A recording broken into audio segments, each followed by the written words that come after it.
E aí, pessoal, beleza? Tudo bem com vocês? Aqui é o professor Gessé falando e hoje a nossa videoaula é sobre o sistema digestório.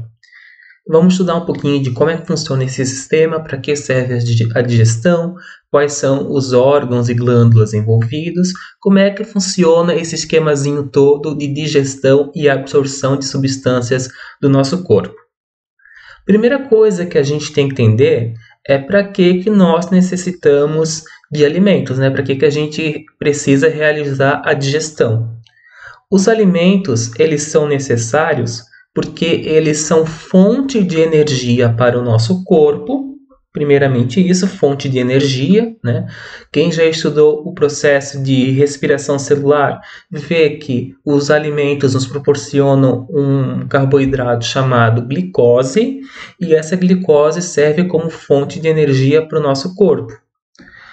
Outra questão do sistema digestório é que através dos alimentos nós conseguimos nutrientes que o nosso corpo precisa para crescer e se desenvolver, como água, proteínas, sais minerais, vitaminas, lipídios, outros carboidratos e por aí vai. Então, basicamente, são esses dois motivos pelo qual a gente precisa se alimentar, pelo qual a gente precisa realizar esse processo todo do sistema digestório. Conseguir energia para o nosso corpo e conseguir nutrientes. Inclusive, esses nutrientes, eles são absorvidos pelo sistema digestório e depois eles são distribuídos para o sangue. Aí o sangue vai fazer a distribuição para os órgãos e sistemas do nosso corpo. Na verdade, a digestão como um todo, ela é classificada em dois processos, os processos mecânicos e os processos químicos. Os processos mecânicos envolvem muita questão dos órgãos, principalmente, até a questão da movimentação. E os processos mecânicos que a gente tem são o seguinte: o mastigar, né, que todo mundo sabe o que é, né? O deglutir, que é o ato de tu engolir o alimento ou líquido, e os movimentos peristálticos. Os movimentos peristálticos são os movimentos que os nossos órgãos do sistema digestório realizam para o alimento poder passar. Por exemplo, assim, você já deve ter escutado a barriga roncar, por exemplo. Isso ali é um efeito de movimento peristáltico, por onde a comida está passando pelos órgãos do sistema digestório.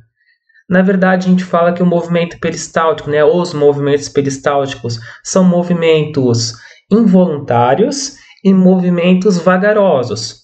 Involuntários porque a gente não tem o controle total sobre ele. E vagarosos porque eles são lentos. Certo, pessoal? Tanto é que a comida passa de forma lenta no nosso organismo. Além dos processos mecânicos, nós temos também os processos químicos. Os processos químicos, eles acontecem graças a sucodigestórios, que são tipos de líquidos ricos em uma substância chamada enzimas digestórias. O que isso quer dizer, pessoal?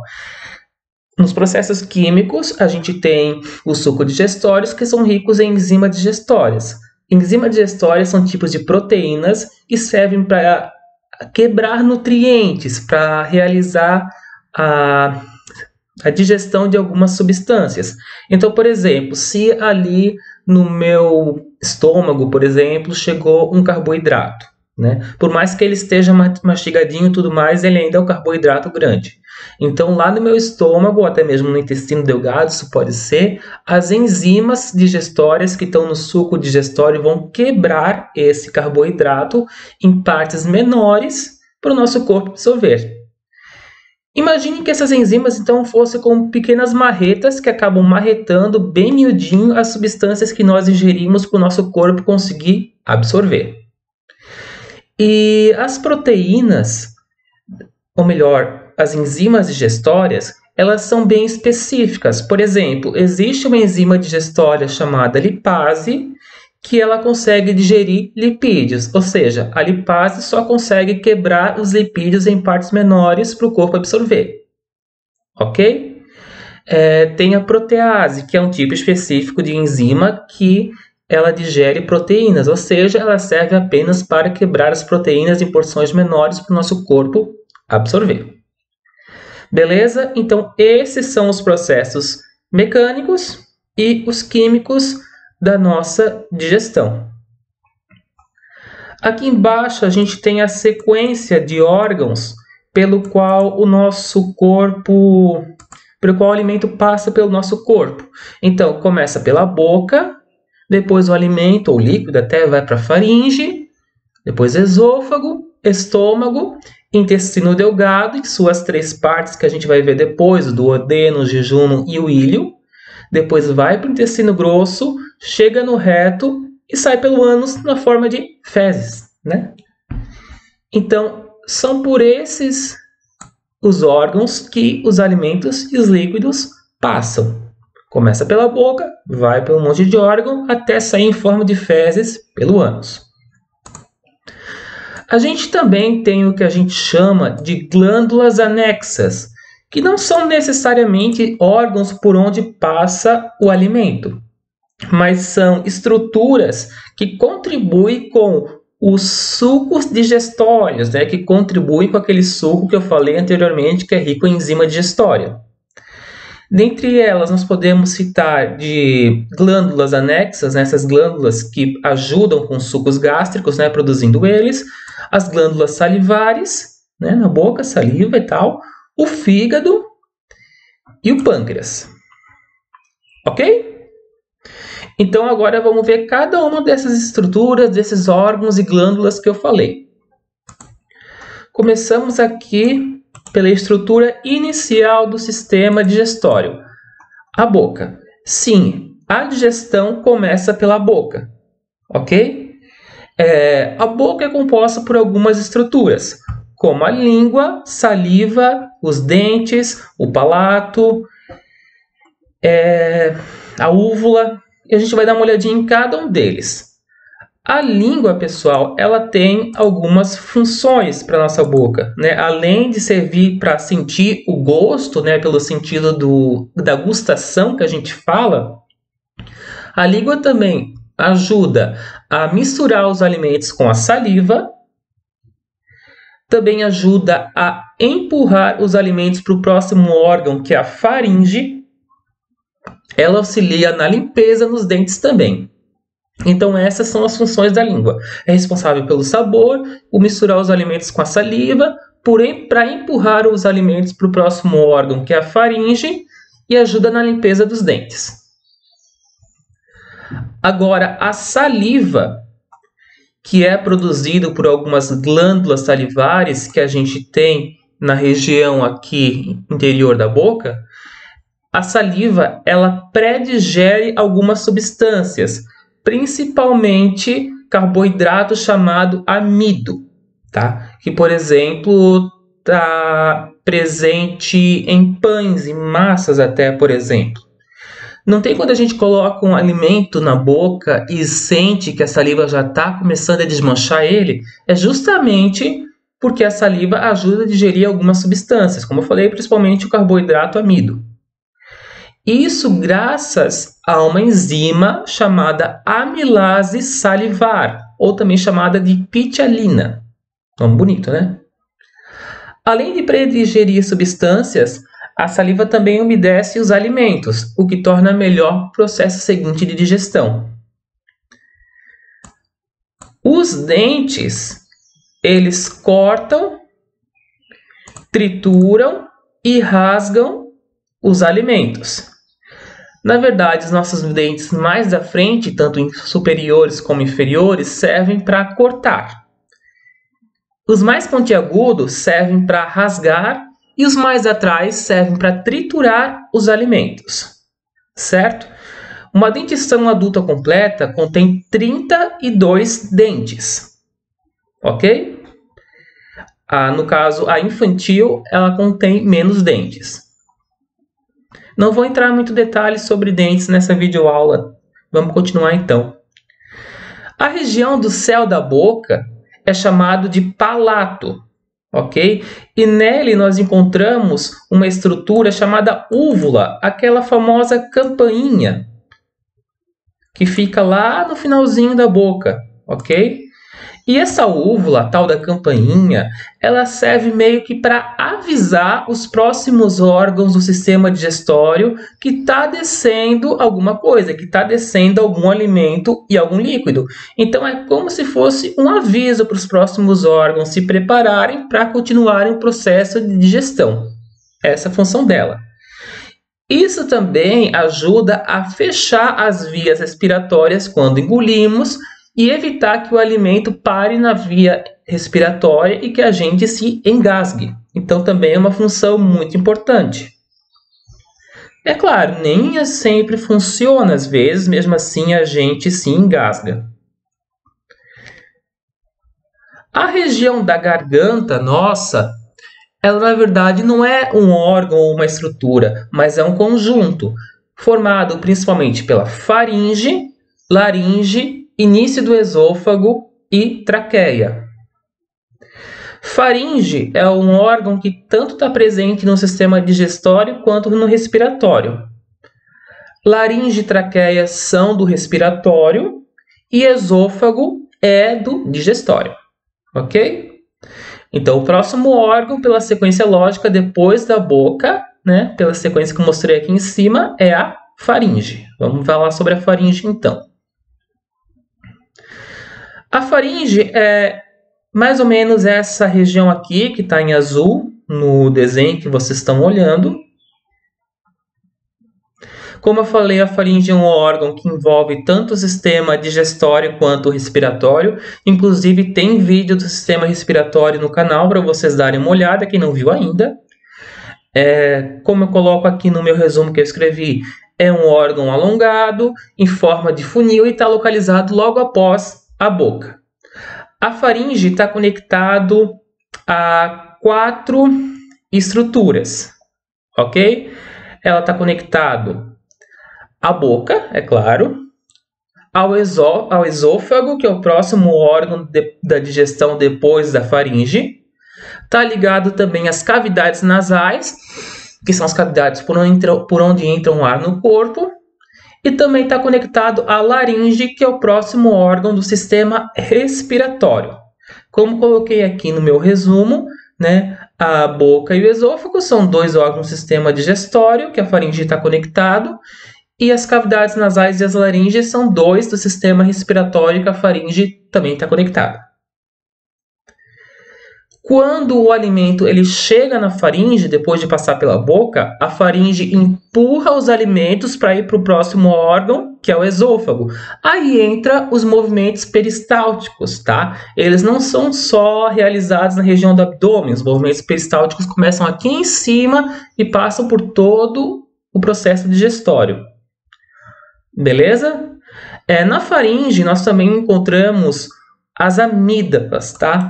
As amígdalas são um tipo de órgão que serve para defender o nosso corpo contra infecções. Então, por exemplo, se um vírus, uma bactéria, tenta entrar no nosso corpo via respiratória ou pela boca, ele vai passar pela faringe, ele vai passar pelas amígdalas e elas vão tentar impedir essa infecção. É claro, nem sempre conseguem. Às vezes, as pessoas têm problema nas amígdalas, que elas inflamam demais e é necessário fazer uma cirurgia para retirar elas. Só que uma pessoa pode viver tranquilamente sem as amígdalas. Mas é claro, é um órgão de defesa a menos. É um órgão de defesa a menos que ela tem para sua proteção. Aqui ainda na parte da faringe, nós encontramos uma região chamada epiglote, tá? Quero que vocês lembrem esse nome aqui, epiglote. É uma região que contém um tipo de mecanismo que evita que a gente se engasgue. Vou explicar como funciona esse mecanismo aqui. Nesse gifzinho que vocês estão vendo, que está descendo uma massa amarela. Ela está sendo engolida e está passando da boca, que é essa região aqui, para a faringe, que é a região de baixo. Se vocês notarem, quando a pessoa está engolindo, é fechado essa região aqui, ó. Observem. a região da epiglote fecha e o alimento cai para o esôfago. Por que isso acontece?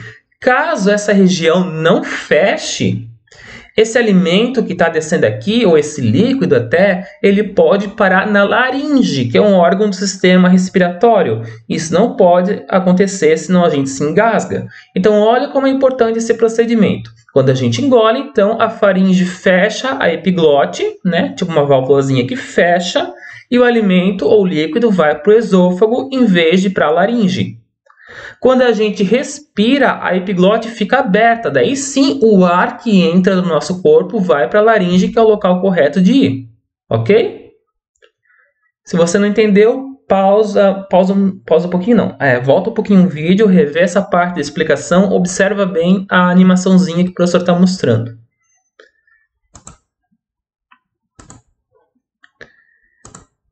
Ok? Vamos continuar. O próximo órgão é o esôfago. O esôfago é basicamente um tubo que tem aproximadamente 25 centímetros de comprimento, né? Isso depende muito do tamanho da pessoa, da idade e tudo mais, né? Que é claro, crianças menores têm um esôfago menor do que um adulto, mas ele tem aproximadamente ali seus 25 centímetros de comprimento no adulto, vamos colocar assim. E basicamente é um tubo que liga a faringe ao estômago. É uma região por onde passa o alimento. Não acontece nada mais do que isso. É uma passagem de alimentos, ok? E é claro, esses alimentos vão passar pelo esôfago, vão descer por ele, através de movimentos peristálticos.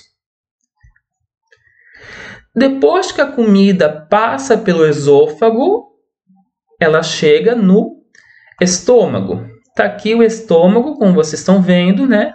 Todo mundo tem uma ideia. O estômago, ele fica meio que virado mais para o lado esquerdo do corpo, né? Se vocês olharem na imagem aqui. O estômago é um dos principais órgãos do sistema digestório, tá? Eu diria que principalmente o estômago e o intestino delgado são, assim, os mais... digamos que são os mais importantes, vamos colocar assim, tá? Ele tem essa forma aqui, né? Meio que lembra um saco, e ele é revestido internamente, ou seja, a parte de dentro dele é meio que forrada por o que a gente chama de mucosa gástrica. Por quê, pessoal? Porque o nosso estômago é forrado pela mucosa gástrica. Simples. Porque o nosso estômago ele produz um suco digestório, chamado de suco gástrico. Lembra que eu falei lá no início do vídeo que suco digestório é um tipo de líquido que contém enzimas que ajudam na digestão? O suco gástrico produzido pelo estômago é um suco muito ácido, ok? E se o nosso estômago não tivesse a mucosa gástrica, o próprio suco gástrico iria corroer ele. Estão entendendo a lógica? Então, ele tem essa mucosa gástrica, essa proteção, para proteger contra o suco que ele mesmo produz.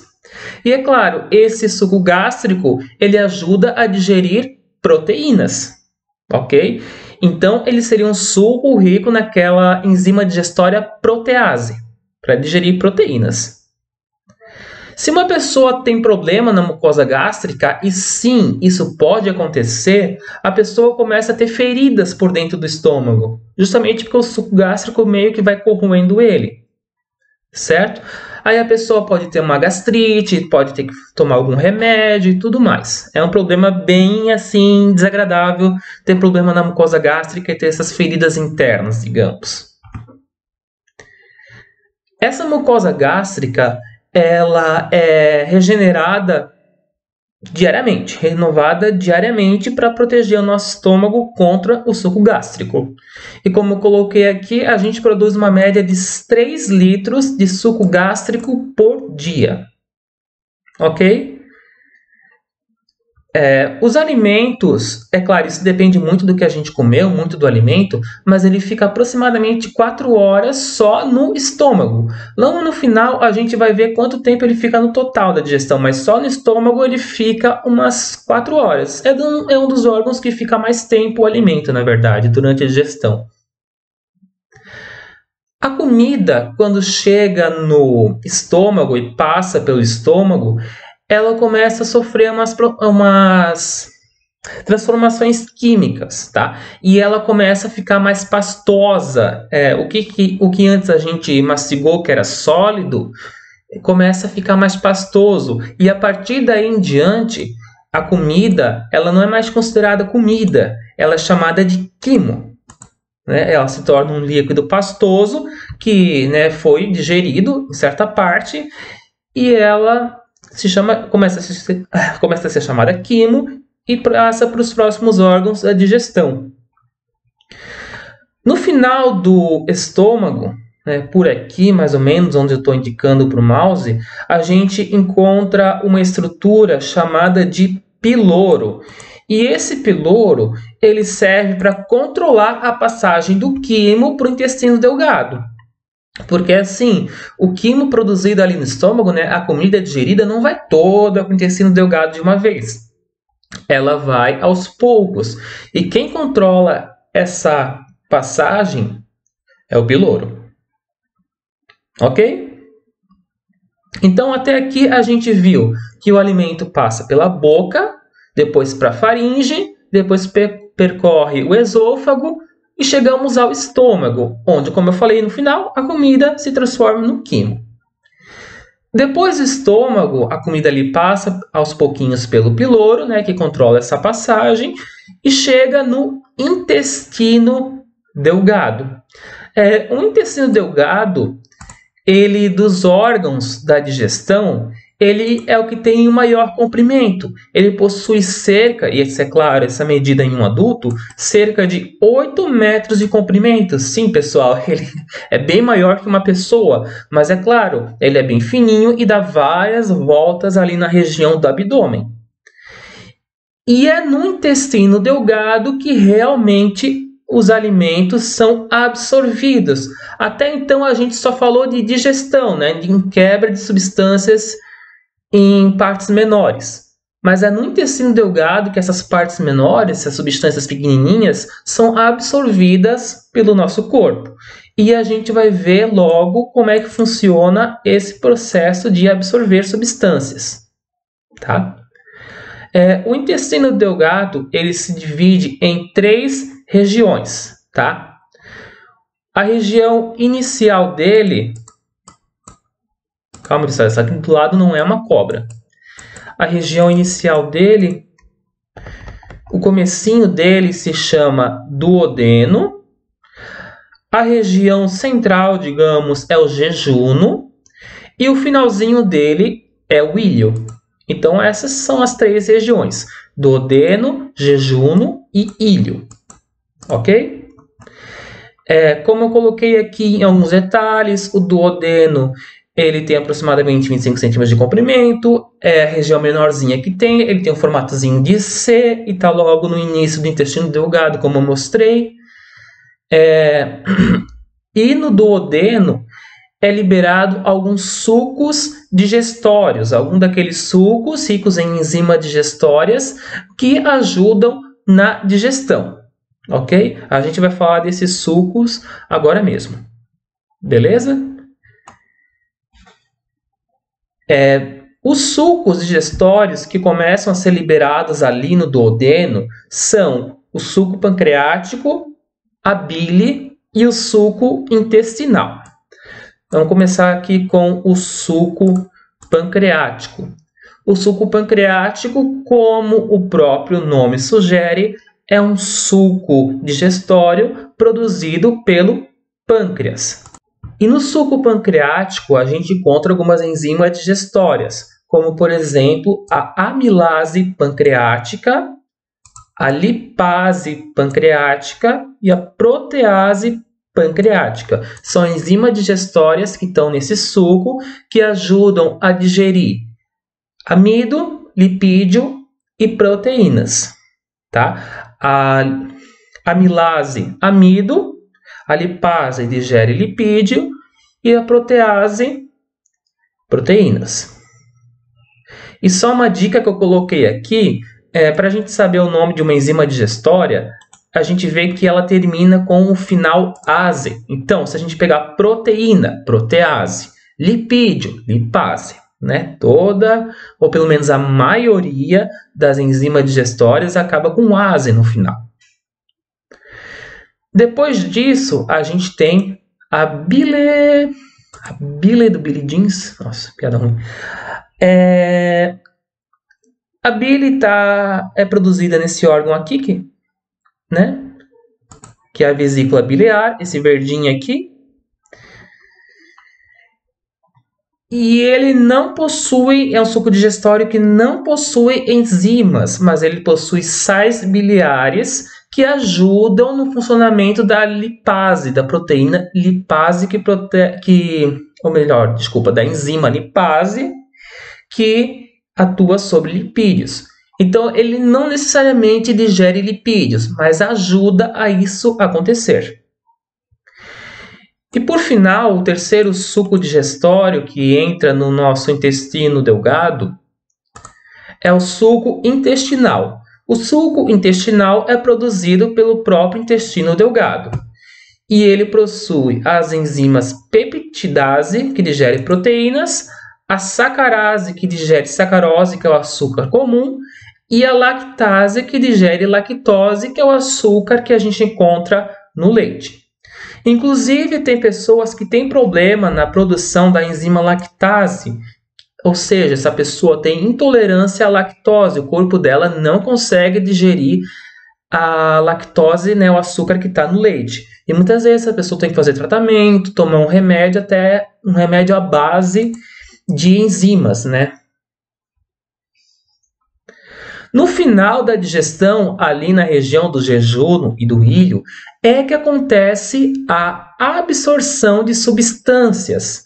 Como é que acontece? Depois que o alimento passou todo pelos órgãos ali do sistema digestório, passou por boca, faringe, esôfago, passou pelo estômago, passou ali por parte do intestino delgado, ele vai chegar na região do jejum e ilho, que também é no intestino delgado, e ele vai começar a ser absorvido. Como é que funciona esse processo de absorção? Os nutrientes que ali foram digeridos, eles são repassados para o nosso sangue através de vasos sanguíneos. Então, por exemplo, se a gente pegar ali a região do intestino delgado, do jejum e o ilho, e for analisar, vai ver que ela é rica em vasos sanguíneos. Justamente porque os nutrientes que estão ali são absorvidos e são jogados para os vasos sanguíneos, que depois o sangue vai distribuir essas substâncias. Na verdade, esse processo acontece porque o nosso intestino delgado, né, é rico em vilosidades e microvilosidades, que são essas estruturas aqui que recobrem ele por dentro. E essas vilosidades e microvilosidades, elas são ricas em vasos sanguíneos. Então, quando o nutriente passar por ali no intestino delgado, as vilosidades meio que vão capturar esse nutriente e vão distribuí-lo para o sangue. Ok? Também tem uma videoaula aqui no canal falando sobre o sangue humano, onde a gente vê qual é a função do sangue, para que ele serve e tudo mais. E uma dessas funções é distribuir nutrientes pelo corpo. Depois disso, a gente tem o intestino grosso, ok? O intestino grosso é uma das últimas partes do processo digestório. Ele tem esse formato aqui. Ele recorre e ele está aqui em volta do intestino delgado. Aqui no meio tem o intestino delgado, ok? O intestino grosso ele é menor que o delgado. Enquanto o delgado tem cerca de 8 metros de comprimento num adulto, o grosso tem cerca de 1,5 metro. Ele recebe material final da digestão. E lá acontece 3 coisas. Primeiro, é no intestino grosso que a água é absorvida, então é só nesse órgão que acontece a absorção de água, tá?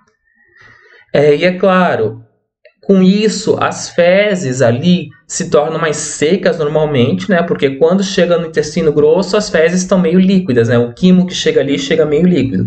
Daí o intestino grosso vai absorver a água e vai tornar elas mais secas. Isso normalmente. Também a função do intestino grosso formar as fezes e armazená-las. Então ele serve basicamente para esses três motivos.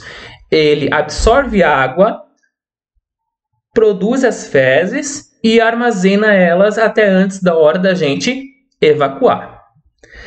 No final do intestino grosso, a gente encontra o reto, que é uma passagem por onde as fezes vão passar para sair, e no finalzinho tem o ânus. O ânus é um órgão muscular que ele possui um músculo principal chamado esfíncter, que é aquele que abre e fecha, sabe? Para passar as fezes. Então, é uma musculatura, um músculo chamado esfíncter que controla essa saída de fezes pelo ânus. Então, basicamente, esse é todo o processo de digestão. Falei do começo, ali pela boca, passei por todos os órgãos, falei das glândulas, até sair as fezes pelo ânus. No final, vale a pena falar quanto tempo demora para acontecer todo esse processo, né? Lembra que eu falei que só no intestino delgado fica cerca de 4 horas? Mas isso depende do alimento, né? Depende da quantidade, depende dos principais nutrientes até que esse alimento tem. Por exemplo, um carboidrato, se for apenas um carboidrato simples, vai demorar de 1 a 2 horas. Se for uma proteína, de 2 a 4. Se for um lipídio, que é uma estrutura mais complexa, pode demorar de 6 a 8. Então, depende ali do mix de substâncias que tem a alimentação de vocês. Ok, pessoal? Então, essa foi a videoaula sobre sistema digestório. Tentei trazer o conteúdo de forma simples, o principal mesmo para vocês aprenderem.